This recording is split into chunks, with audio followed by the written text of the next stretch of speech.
दोस्तों एक बार फिर से हम आपके लिए India post GDS recruitment 2025 online form apply process की अपडेट लेके आ चुके हैं। ऑनलाइन फॉर्म फिल करते समय आपको कोई भी गलती या फिर मिस्टेक नहीं करनी होगी, नहीं तो आपके एप्लीकेशन फॉर्म रिजेक्ट हो सकते हैं। फॉर्म फिल करते समय आपको कुछ महत्वपूर्ण बातों का ध्यान रखना होगा, तभी आपके एप्लीकेशन फॉर्म सक्सेसफुली सबमिट हो पाएंगे। इस वीडियो में हम आपको कंप्लीट जानकारी दिखाएंगे कि अप्लाई करते समय कैसे आप अपनी डिवीजन सेलेक्ट कर सकते हो, कैसे आप अपनी पोस्ट प्रेफरेंस दे सकते हो और कैसे डॉक्यूमेंट्स, फोटोग्राफ, सिग्नेचर अपलोड कर सकते हो। साथ ही साथ कंप्लीट जानकारी हम आपको एलिजिबिलिटी से रिलेटेड भी दिखाएंगे। क्या यहाँ पर एलिजिबिलिटी क्राइटेरिया है, सर्कल के लिए कितनी निकली हुई है, ये जानकारी हम आपको इस वीडियो में देंगे। साथ ही साथ कैटेगरी वाइज वैकेंसीज कितनी निकली हुई है। टोटल जीडीएस के लिए 21,413 वैकेंसीज निकली हुई है, जिसके लिए आप ऑल ओवर इंडिया से मेल फीमेल अप्लाई कर सकते हैं। 10वीं पास की बड़ी भर्ती की अपडेट है, बम्पर वैकेंसी की अपडेट है। इस वीडियो में हम आपको साथ ही साथ ये भी जानकारी देंगे कि कैसे आप इस भर्ती की ऑफिशियल नोटिफिकेशन के पीडीएफ डाउनलोड कर सकते हो, कैसे अप्लाई कर सकते हो, लॉगिन या फिर रजिस्ट्रेशन करते हुए कब से कब तक आप अप्लाई ऑनलाइन कर सकते हो। स्टेप बाय स्टेप कंप्लीट जानकारी के लिए आपको ये वीडियो शुरू से लेके एंड तक बिना स्किप किए हुए देखनी होगी। इस वीडियो को कंप्लीटली देखने पर ही आपके सभी सवाल और डाउट क्लियर होंगे। तो चलिए दोस्तों, बिना कोई वक्त कमाए शुरू करते हैं India post GDS recruitment 2025 apply online form की पूरी जानकारी।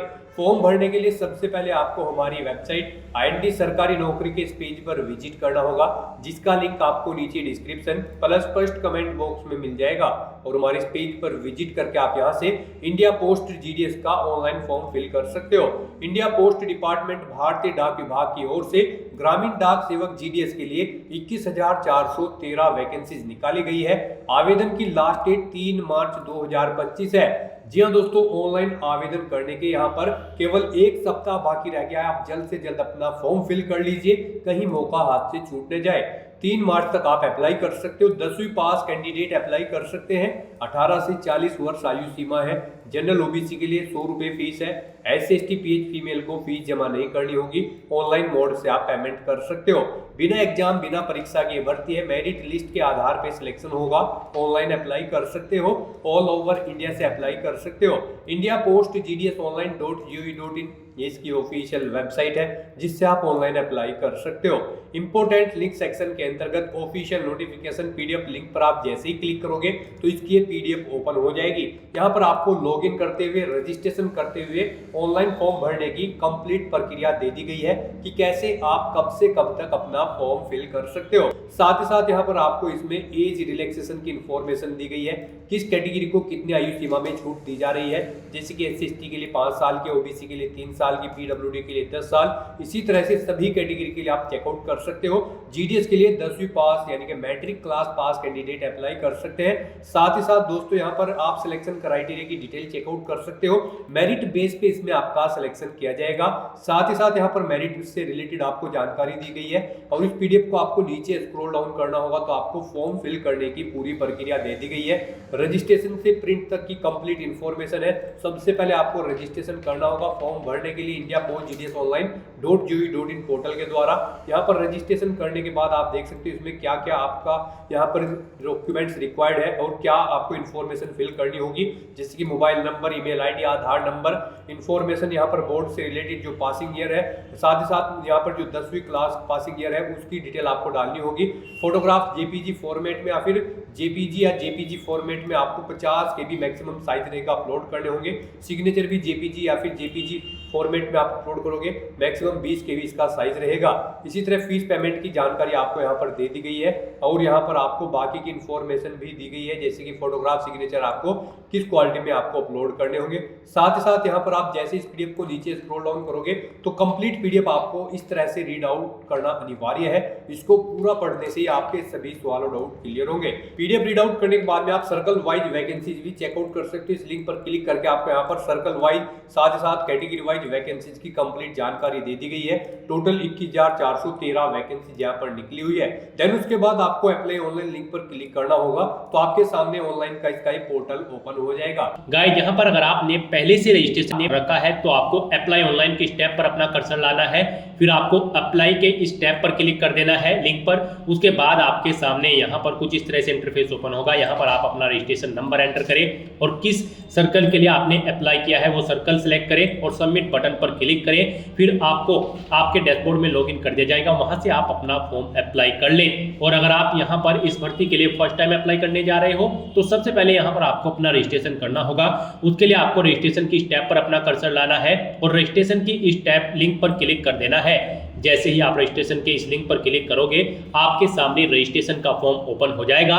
गाइस यहाँ पर मोबाइल से कंप्यूटर पर सेम आपका एप्लीकेशन फॉर्म भरा जाएगा। यहाँ पर कोई डिफरेंस नहीं होता है मोबाइल से अप्लाई करने में और लैपटॉप से या फिर कंप्यूटर से अप्लाई करने में, बस व्यू का यहाँ पर फर्क होता है। कंप्यूटर पर आपको जो स्क्रीन होती है वो हॉरिजॉन्टल शो होती है और मोबाइल पर आपको वर्टिकल आपकी स्क्रीन शो होती है। तो यहाँ पर कोई डिफरेंस नहीं है, आप दोनों तरह से सेम वे में अप्लाई कर सकते हो। तो रजिस्ट्रेशन का फॉर्म आपके सामने कुछ इस तरह से शो होगा। यहाँ पर आकर सबसे पहले आपको अपना 10 डिजिट का मोबाइल नंबर एंटर करना है। फिर आपको वैलिडेट मोबाइल नंबर इस ऑप्शन पर क्लिक करना है। आपके मोबाइल नंबर पर एक OTP आएगा, वो OTP आपको यहाँ पर एंटर करके अपना मोबाइल नंबर यहाँ पर वेरीफाई कर लेना है। ऐसे ही यहाँ पर आपको अपनी ईमेल आईडी एंटर करनी है। फिर वैलिडेट ईमेल ऑप्शन पर क्लिक करना है। आपकी ईमेल आईडी पर एक OTP आएगा, वो OTP आपको यहाँ पर एंटर करके अपनी ईमेल आईडी को वेरीफाई कर लेना है। उसके बाद यहाँ पर आपको अपना नाम एंटर करना है। याद रहे आपका नाम यहाँ पर 10वीं की मार्कशीट के अकॉर्डिंग होना चाहिए। उसके बाद आपको अपने फादर या फिर मदर का नाम एंटर करना है, ये भी आपकी 10वीं की मार्कशीट के अकॉर्डिंग होना चाहिए। नेक्स्ट यहाँ पर आपको अपनी डेट ऑफ बर्थ इस कैलेंडर में से सिलेक्ट कर लेनी है। उसके बाद आपको अपना जेंडर सिलेक्ट करना है। यहाँ पर अगर आप ट्रांसजेंडर है तो फिर यहाँ पर आपको बताना होगा कि आप ट्रांसजेंडर मैन है या फिर वुमेन, आप ऑप्शन सिलेक्ट करें। और अगर आप मेल या फीमेल है तो आप मेल या फीमेल ऑप्शन सिलेक्ट करें। उसके बाद यहाँ पर आप अपनी कम्युनिटी सिलेक्ट करें। फिर यहाँ पर आपसे पूछा गया है आपने यहाँ पर किस स्टेट से अपनी 10वीं क्लास पास आउट की है, वो स्टेट आप सिलेक्ट करें। फिर कब आपने पास आउट की है वो ईयर आप यहाँ पर सिलेक्ट करें। उसके बाद यहाँ पर आपको ये कैप्चा कोड एंटर करना है और फिर आपको सबमिट बटन पर क्लिक कर देना है। इस तरह से यहाँ पर आपके रजिस्ट्रेशन का फर्स्ट स्टेप कंप्लीट हो जाएगा। अब यहाँ पर आपको अपना आधार नंबर एंटर करना है। उसके बाद आपसे पूछा गया है कि क्या आप PWBD कैंडिडेट हैं, अगर है तो आप यस ऑप्शन सिलेक्ट करें और अपनी डिसेबिलिटी का टाइप आप सिलेक्ट करें। और फिर अगर आप यहाँ पर PWBD कैंडिडेट नहीं हो तो आपको नो ऑप्शन सिलेक्ट करना है। आगे के ऑप्शन आपके सामने डिसेबल कर दिए जाएंगे। फिर आपसे पूछा गया है हाई स्कूल में आपने कौन कौन सी लैंग्वेजेस पढ़ी हैं, यहाँ पर आप ऑप्शन सिलेक्ट कर लें। जो जो लैंग्वेजेस आपने यहाँ पर हाई स्कूल में पढ़ी है वो लैंग्वेज आप यहाँ पर सिलेक्ट करके ओके करें। उसके बाद यहाँ पर आपसे पूछा गया है कि क्या आप करंट में एम्प्लॉय हैं, अगर है तो यस ऑप्शन सिलेक्ट करें और फिर बताएं क्या आपके पास NOC अवेलेबल है, अगर है तो यस करें, नहीं तो नो ऑप्शन सिलेक्ट करें। फिर आप एलिजिबल नहीं होंगे अप्लाई करने के लिए। और अगर आप एम्प्लॉय नहीं है तो यहाँ पर आपको नो ऑप्शन सिलेक्ट करना है। आगे का ऑप्शन ऑटोमेटिकली आपके सामने डिसेबल्ड कर दिया जाएगा। उसके बाद यहाँ पर आपको अपना फोटो और सिग्नेचर अपलोड करने हैं। यहाँ पर आपका फोटो JPG फॉर्मेट में होना चाहिए। साइज आपके फोटो का 50 KB से कम होना चाहिए। डायमेंशन उसकी 200 × 230 पिक्सल में होनी चाहिए।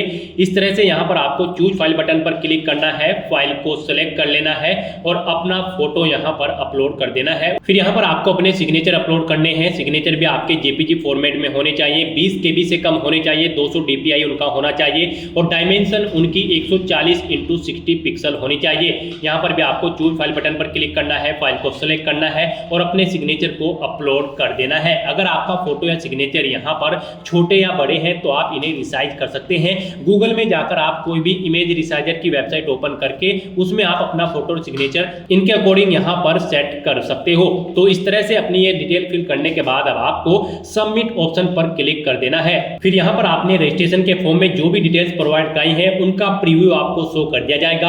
आपको सभी डिटेल्स केयरफुली चेकआउट करनी है। सभी डिटेल्स ओके हैं तो आप इस चेकबॉक्स को ओके करें और सबमिट बटन पर क्लिक कर दें। इस तरह से यहाँ पर आपका रजिस्ट्रेशन सक्सेसफुली कंप्लीट हो जाएगा। आपको एक रजिस्ट्रेशन नंबर प्रोवाइड करा दिया गया है। ये रजिस्ट्रेशन नंबर आपकी रजिस्टर्ड ईमेल आईडी और मोबाइल नंबर पर भी सबमिट कर दिया जाएगा। इसे आपको केयरफुली नोट डाउन करके रख लेना है फ्यूचर यूज के लिए। और यहाँ पर अब आपको कंटिन्यू टू अप्लाई इस ऑप्शन पर क्लिक कर देना है। नेक्स्ट आपके सामने कुछ इस तरह से इंटरफेस ओपन होगा। यहाँ पर अब आपको सर्कल सेलेक्ट करना है, जिस सर्कल के लिए आप यहाँ पर GDS की पोस्ट के लिए अप्लाई करना चाहते हैं। गाइस आपको हमारी वेबसाइट के इसी पेज पर इस circle wise post notice PDF का लिंक दिया गया है। जैसे ही आप इस लिंक पर क्लिक करेंगे आपके सामने यहाँ पर वैकेंसीज की ये PDF ओपन हो जाएगी। यहाँ से आप चेकआउट कर सकते हो कौन से सर्कल में कौन सी लैंग्वेज यहाँ पर रिक्वायर्ड है और कौन सी कैटेगरी के लिए कितनी नंबर ऑफ वैकेंसीज है, साथ ही देख सकते हो कितनी टोटल नंबर ऑफ वैकेंसीज है। आप यहाँ से वैकेंसीज की डिटेल चेकआउट करें, उसके बाद यहाँ पर आप अपना सर्कल सेलेक्ट करें जिस सर्कल के लिए आप अप्लाई करना चाहते हैं और फिर आप सबमिट बटन पर क्लिक कर दें। उसके बाद यहाँ पर आपके रजिस्टर्ड मोबाइल नंबर पर एक OTP जाएगा, वो OTP यहाँ पर आपको एंटर करना है, फिर आपको ये कैप्चा कोड यहाँ पर एंटर करना है और उसके बाद नेक्स्ट ऑप्शन पर क्लिक कर देना है। नेक्स्ट आपके सामने कुछ इस तरह से इंटरफेस ओपन होगा। अब यहाँ पर आपको अपनी एड्रेस की डिटेल देनी है। आप अपना कम्युनिकेशन एड्रेस एंटर करें, उसके बाद आप अपना परमानेंट एड्रेस यहाँ पर एंटर करें और अगर आपका परमानेंट एड्रेस आपके कम्युनिकेशन एड्रेस के अकॉर्डिंग सेम है तो आप सेम एज कम्युनिकेशन एड्रेस इस चेकबॉक्स को ओके कर दें। ऑटोमेटिकली आपका परमानेंट एड्रेस आपके कम्युनिकेशन एड्रेस के अकॉर्डिंग फिल हो जाएगा। फिर यहाँ पर आपको अपनी क्वालिफिकेशन की डिटेल प्रोवाइड करानी है। यहाँ पर आपका पासिंग ईयर जो 10वीं का है वो ऑटोमेटिकली आपको फिर मिल जाएगा जो आपने पीछे प्रोवाइड कराया था। और यहाँ पर अब आपको अपना बोर्ड सेलेक्ट करना है, किस बोर्ड से आपने अपनी 10वीं क्लास पास आउट की है। गाइस यहाँ पर भारतीय डाक विभाग ग्रामीण डाक सेवक की इस पोस्ट पर अप्लाई करने के लिए आपका 10वीं क्लास पास आउट होना जरूरी है। तो यहाँ पर आपको सबसे पहले अपना बोर्ड सेलेक्ट कर लेना है, किस बोर्ड से आपने अपनी 10वीं क्लास पास आउट की है। जैसे कि अगर आपने central board of secondary education से अपनी 10वीं क्लास पास आउट की है तो फिर यहाँ पर आप अपना रिजल्ट का टाइप सेलेक्ट करें, आपका रिजल्ट मार्क्स में है, ग्रेड्स में है या फिर पॉइंट्स में है। आप ऑप्शन सेलेक्ट करें, मार्क्स में अगर है तो आप मार्क्स ऑप्शन सेलेक्ट करें। उसके बाद यहाँ पर आप अपने सब्जेक्ट दें, कौन सा सब्जेक्ट आपके पास था और फिर उसमें आपने कितने मार्क्स ऑब्टेन किए हैं वो आप एंटर करें। इस तरह से आपको अपने 10वीं क्लास के सभी सब्जेक्ट्स यहाँ पर एंटर कर देने हैं और उनमें कितने मार्क्स आपने ऑब्टेन किए हैं वो आपको एंटर कर देने हैं। और अगर आपके पास board of high school and intermediate education Uttar Pradesh Allahabad इस बोर्ड से आपने अपनी 10वीं क्लास पास आउट की है तो फिर यहाँ पर आपको सिर्फ मार्क्स का ऑप्शन मिलेगा। आप मार्क्स ऑप्शन सेलेक्ट करें, उसके बाद यहाँ पर आप सब्जेक्ट सेलेक्ट करें, किस सब्जेक्ट कौन से सब्जेक्ट आपके पास 10वीं में थे, कितने मार्क्स आपने ऑब्टेन किए हैं वो आप यहाँ पर सेलेक्ट करें। यहाँ पर आप अपने सब्जेक्ट्स सेलेक्ट करें, उनके मार्क्स की डिटेल यहाँ पर फिल कर दें। अपने सभी सब्जेक्ट के मार्क्स की एंट्री करने के बाद यहाँ पर आपसे पूछा गया है क्या आपके पास 10वीं में मैथमेटिक्स या फिर इंग्लिश थी एडिशनल सब्जेक्ट के रूप में। अगर थी तो आप इस चेकबॉक्स को ओके करें, नहीं थी तो यहाँ पर आप इस चेकबॉक्स को ओके न करें। अगर आप इसे ओके करते हैं तो फिर यहाँ पर आपको बताना होगा आपके पास एलिमेंट्री मैथमेटिक्स था या फिर मैथमेटिक्स या फिर मैथमेटिक्स फर्स्ट या 2 था या फिर इंग्लिश। आप यहाँ पर ऑप्शन सेलेक्ट करें और फिर आप ओके कर दें। उसके बाद अगर आपका स्कोर यहाँ पर CGPA में था तो यहाँ पर आप अपना CGPA एंटर कर सकते हैं। तो इस तरह से अपनी सभी डिटेल्स फिल करने के बाद अब आपको सेव एंड कंटिन्यू ऑप्शन पर क्लिक कर देना है। नेक्स्ट आपके सामने कुछ इस तरह से इंटरफेस ओपन होगा। अब यहाँ पर आपको अपने सर्कल की डिवीजन सेलेक्ट करनी है। आप जिस सर्कल के लिए अप्लाई कर रहे हैं उसके अंतर्गत आप किस डिवीजन के लिए अप्लाई करना चाहते हैं यहाँ पर आप अपनी डिवीजन सेलेक्ट कर लें, जिस डिवीजन के लिए आप अप्लाई करना चाहते हैं। उसके बाद आपके सामने कुछ इस तरह से इंटरफेस तो होगा। यहाँ पर अब आपको उस डिवीजन में जितने भी पोस्ट ऑफिस होंगे उनकी लिस्ट आपको शो कर दी जाएगी। आप यहाँ पर किस पोस्ट ऑफिस को फर्स्ट नंबर पर प्रेफरेंस देना चाहते हैं वो यहाँ पर आपको एंटर करना है। यहाँ पर जैसे कि अगर आप सहारनपुर डिवीजन अगर आप सेलेक्ट करते हो और सहारनपुर डिवीजन में अगियाना BO अगर ये पोस्ट ऑफिस है और इसे आप दूसरे नंबर पर प्रेफरेंस देना चाहते हैं तो यहाँ पर आप 2 एंटर करें इसके सामने। और यहाँ पर जैसे कि सहारनपुर डिवीजन में अहमदपुर है, अगर इस डिवीजन को आप फर्स्ट नंबर पर प्रेफरेंस देना चाहते हैं तो इसके सामने आप 1 एंटर कर दे। इस तरह से यहाँ पर आपको अपनी चॉइस के अकॉर्डिंग अपनी डिवीजन की प्रेफरेंस सेट कर देनी है। आप जिस डिवीजन को प्रेफरेंस देना चाहते हैं उसके सामने अपनी चॉइस के अकॉर्डिंग आप नंबर्स यहाँ पर एंटर कर दे। जिसे 1 पर रखना चाहते हैं उसके सामने 1, जिसे 2 नंबर पर आप रखना चाहते हैं सेकंड ऑप्शन में उसके सामने आपको 2 एंटर कर देना है। इस तरह से आपको यहाँ पर अपनी प्रेफरेंस सेट कर देनी है। यहाँ पर गाइड आपको उस डिवीजन के अंतर्गत जितने भी पोस्ट ऑफिस होंगे उनकी लिस्ट आपको यहाँ पर शो कर दी जाएगी। आपको उन सभी में अपनी प्रेफरेंस सेट कर देनी है। यहाँ पर आप क्लिक हियर के इस लिंक पर क्लिक करके ये भी चेकआउट कर सकते हो कौन से डिवीजन में कितनी नंबर ऑफ वैकेंसीज है। उसके बाद यहाँ पर आपको इस पेज को नीचे स्क्रॉल डाउन करना है, फिर डिक्लेरेशन सेक्शन में आना है, इन इंस्ट्रक्शंस को रीड कर लेना है, इस चेकबॉक्स को ओके करना है और फिर आपको सेव एंड प्रोसीड ऑप्शन पर क्लिक कर देना है। नेक्स्ट आपके सामने यहाँ पर मैसेज शो हो जाएगा, आपका एप्लीकेशन फॉर्म सक्सेसफुली सबमिट हो चुका है। गाइस यहाँ पर अगर आप SC ST PH या फिर फीमेल कैंडिडेट हैं तो आपको फीस जमा नहीं करानी है, और अगर आप जनरल या फिर OBC कैटेगरी कैंडिडेट हैं तो यहाँ पर आपको 100 रुपये फीस के रूप में जमा कराने होंगे। उसके बाद आपका एप्लीकेशन फॉर्म यहाँ पर सबमिट होगा। फीस का पेमेंट आप डेबिट कार्ड, क्रेडिट कार्ड या फिर नेट बैंकिंग के थ्रू या फिर UPI के थ्रू कर सकते हो। तो यहाँ पर फॉर्म सबमिट होने के बाद आपको इसे नीचे स्क्रॉल डाउन करना है, प्रिंट के इस बटन पर क्लिक करके अपने एप्लीकेशन फॉर्म का एक हार्ड कॉपी प्रिंट आउट ले लेना है, फ्यूचर यूज के लिए, फ्यूचर रेफरेंस के लिए। तो दोस्तों ऐसे आप इंडिया पोस्ट भारतीय डाक विभाग ग्रामीण डाक सेवक GDS के 21,413 पोस्ट के लिए अपना फॉर्म अप्लाई कर सकते हो बिना कोई मिस्टेक किए हुए। आज की इस वीडियो में बस इतना ही। आई होप ये वीडियो आपको पसंद आई होगी। अगर पसंद आई हो तो इसे लाइक और शेयर करें, चैनल पर नए हो तो इसे सब्सक्राइब कर लें। Thanks for watching.